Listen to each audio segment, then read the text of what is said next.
तेजस्वी यादव ने शिक्षा मंत्री से बातचीत की है। इस वक्त की बड़ी खबर आपको बता दें, डिप्टी सीएम तेजस्वी यादव ने शिक्षा मंत्री से बातचीत की। शिक्षकों की नाराजगी पर उनसे बातचीत हुई है। मुख्यमंत्री की होने वाली वार्ता पर उन्होंने जानकारी ली है। आपको बता दें कि मुख्यमंत्री नीतीश कुमार ने शिक्षकों से बातचीत करने की बात उन्होंने कही थी और तेजस्वी यादव ने शिक्षा मंत्री से इस बारे में पूरी जानकारी ली है। 4 लाख नियोजित शिक्षक लगातार आवाज उठा रहे हैं। कल भी उन्होंने विधानसभा घेराव करने की कोशिश की थी, जिसके बाद मुख्यमंत्री ने खुद ही इस पूरे मामले पर संज्ञान लेते हुए कहा कि वो शिक्षक के नेताओं से खुद बातचीत करेंगे। जिसके बाद डिप्टी सीएम तेजस्वी यादव ने शिक्षा मंत्री से भी बात कर जानकारी ली है। और पटना से बड़ी खबर है, शिक्षक नेता आनंद कौशल सिंह को रिहा कर दिया गया है। अगमकुआं थाना पुलिस ने उन्हें रिहा किया है। रिहाई के बाद शिक्षकों ने नारेबाजी की है। आपको बता दें कि कल जब शिक्षक विधानसभा का घेराव करने के लिए एकजुट हुए थे, उससे पहले ही प्रशासन की टीम एक्टिव हो गई थी। कई सारे शिक्षक नेताओं को गिरफ्तार किया गया था, नजरबंद किया गया था। उनमें से ही एक थे जिन्हें अब रिहा कर दिया गया है।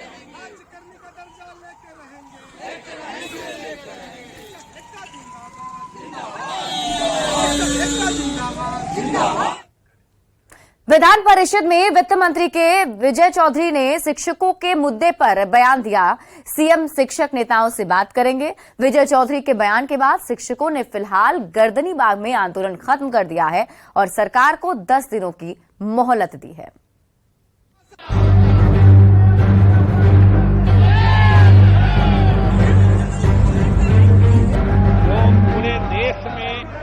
पटना में मंगलवार को पूरे दिन शिक्षक और शिक्षकों के समर्थन में प्रदर्शन होता रहा। सड़क से सदन तक नारेबाजी होती रही। राज्य भर से विधानसभा घेराव करने आ रहे शिक्षकों को पटना के बाहर ही रोक दिया गया। वहीं जो शिक्षक पटना में मौजूद थे, उन्हें गर्दनीबाग के प्रदर्शन स्थल तक सीमित कर दिया गया।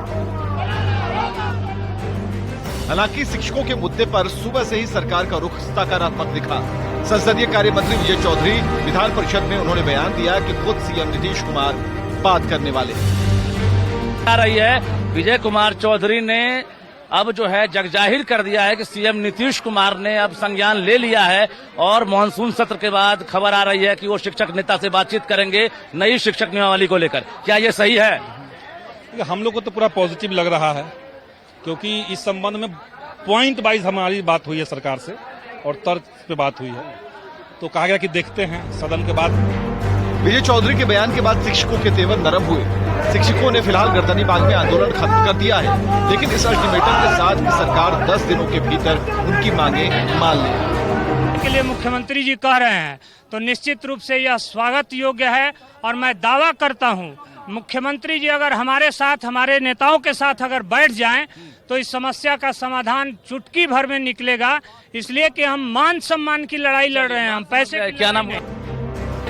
शिक्षकों की मांग है कि उन्हें बिना शर्त राज्यकर्मी का दर्जा मिले, बीपीएससी परीक्षा से अलग रखा जाए, पुरानी पेंशन योजना का लाभ मिले, प्रशिक्षित शिक्षकों के वेतन में सुधार किया जाए और प्रोन्नति और ऐच्छिक स्थानांतरण किया जाए।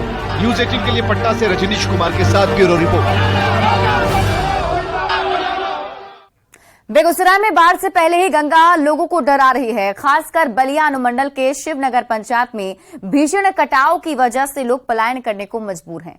भीषण कटाव के बावजूद अब तक प्रशासन लोगों की सुध लेने की जरूरत नहीं समझ रहा है, जिससे लोगों में काफी ज्यादा आक्रोश देखने को मिल रहा है। वहीं दूसरी ओर किसानों के कई एकड़ जमीन गंगा में विलीन हो चुके हैं और अब कटाव की दिशा आबादी वाले क्षेत्र की ओर बढ़ रही है, जिससे लोग भय के साये में जीने को विवश हैं।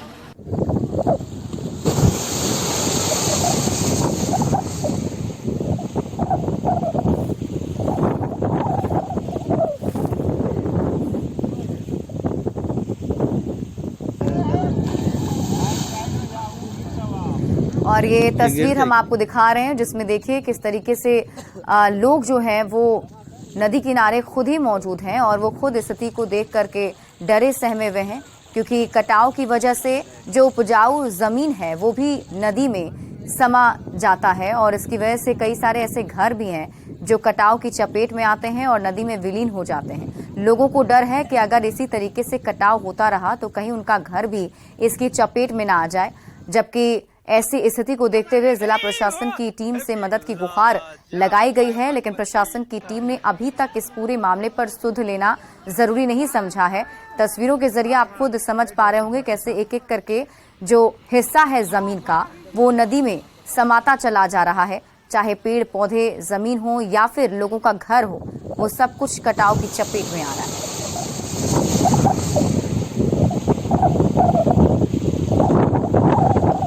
अब घर गिरने वाला है, कोई सूद लेने आता नहीं है, ना ही MP MLA नेता लीडर कोई नहीं आता है। और घर महज जो है वही SDO BDO CO ये सब आए हैं? कोई नहीं आए हैं। SDO BDO साहब कोई नहीं आए हैं। अभी तक तो इस गांव के प्रति सरकारी रवैया जो है सौतेला व्यवहार हो रहा है। किसी भी तरह की कोई भी यहाँ पर सहायता या कोई भी कर्मचारी यहाँ पर देखने के लिए नहीं आए हैं। यहाँ जड़ जमीन तो सब कट गया है, घर ही बाकी है। घर में भी लोग गांव से चला जा रहा है सामान खाली करके। अभी तक कोई सुनवाई नहीं हुआ है, कोई देखने नहीं आया। वहीं 7 नदियों से घिरे खगड़िया में जैसे तैसे नदी का जलस्तर बढ़ने लगा है, वैसे कटाव का दंश लोग झेलने लगते हैं। सदर प्रखंड के मधुरा गांव में पिछले 10 साल में 200 से अधिक घर का कटाव हो चुका है। इस बार भी जैसे ही कटाव शुरू हुआ उसके बाद जल संसाधन विभाग की ओर से फ्लड फाइटिंग का काम शुरू कर दिया गया है। नाव के सहारे दूर से मिट्टी भरे बोरा को नाव के सहारे कटाव स्थल तक लाकर फ्लड फाइटिंग का काम किया जा रहा है। फ्लड फाइटिंग का काम शुरू होने से गांव वाले कुछ राहत तो जरूर महसूस कर रहे हैं, लेकिन उनका कहना है कि गांव को बचाने के लिए कटाव निरोधक काम बड़े पैमाने पर कराने की जरूरत है। लगातार बागमती नदी से कटाव जारी रहने के कारण 200 से अधिक घर कटकर नदी में विलीन हो चुके हैं। अभी हम खड़े हैं खगड़िया के सदर प्रखंड के मधुरा गांव में, जहां की आप देख सकते हैं कि जल संसाधन विभाग के द्वारा जो है सो फ्लड फाइटिंग का कार्य जो है सो वो शुरुआत कर दी गई है। ये जो मधुरा गांव है यहाँ की जो है सो आबादी 5000 से अधिक है, लेकिन पिछले 5 सालों में जो है सो 200 से अधिक घर जो है सो वो कटाव के शिकार हो चुका है। उसके बाद जो है सो जल संसाधन विभाग के द्वारा फ्लड फाइटिंग का कार्य कराया जाता है। चूँकि बागमती नदी के किनारे होने के कारण हर साल जो है यहाँ पर सो दर्जनों घर कटाव के शिकार हो जाते हैं। इस बार भी फ्लड फाइटिंग के द्वारा जो है सो गाँव को बचाने के लिए जो है सो फ्लड फाइटिंग का कार्य किया जा रहा है। अभी तो अगला साल से लेकर के अभी तक हम 200 घर कट गया, 200 घर कटा है, कटिए रहा है। कटी रुका है कहाँ? नहीं रुका है। योरी बोरी गिरा पर की तीसरियों साल गिरा, लेकिन बोरी गिरने से कहाँ रुका? कटिए रहा, तीसरियों साल से कटिए रहा, कट कट के सब चला गया नदी में। खगड़िया सदर प्रखंड का ये मधुरा गांव है और अकलियतों का है और निहायत गरीब लोग यहाँ गुजर बसर करते हैं। पिछले 10 वर्षों से इस गांव का कटाव हो रहा है। जनप्रतिनिधि यहाँ के इस पे ध्यान नहीं दे रहे हैं, जिसके कारण ये विस्थापन की स्थिति है। सैकड़ों घर जो है सो यहाँ कट चुका है 10 वर्षों में, और इधर आकर के पिछले 3 वर्षों से यहाँ बाढ़ संघर्षात्मक कार्य जल संसाधन विभाग करा रही है। इस बार भी जल संसाधन विभाग शुरू कराया है और जो ये 200 मीटर, 250, 250 मीटर में काम होना है, इसको बड़े पैमाने पे काम कराने की यहाँ जरूरत है। तो खगड़िया के बागमती नदी के किनारे बसा यह मधुरा गांव में फ्लड फाइटिंग का कार्य किया जा रहा है। ऐसे में ग्रामीणों के द्वारा यह उम्मीद जताई जा रही है और जो लोग कटाव पीड़ित हैं, जो बचे हुए घर हैं, उनको ये इस बात को लेकर के भी अब थोड़ी सी राहत है कि फ्लड फाइटिंग का कार्य शुरू होने से उनका घर अब कटाव का शिकार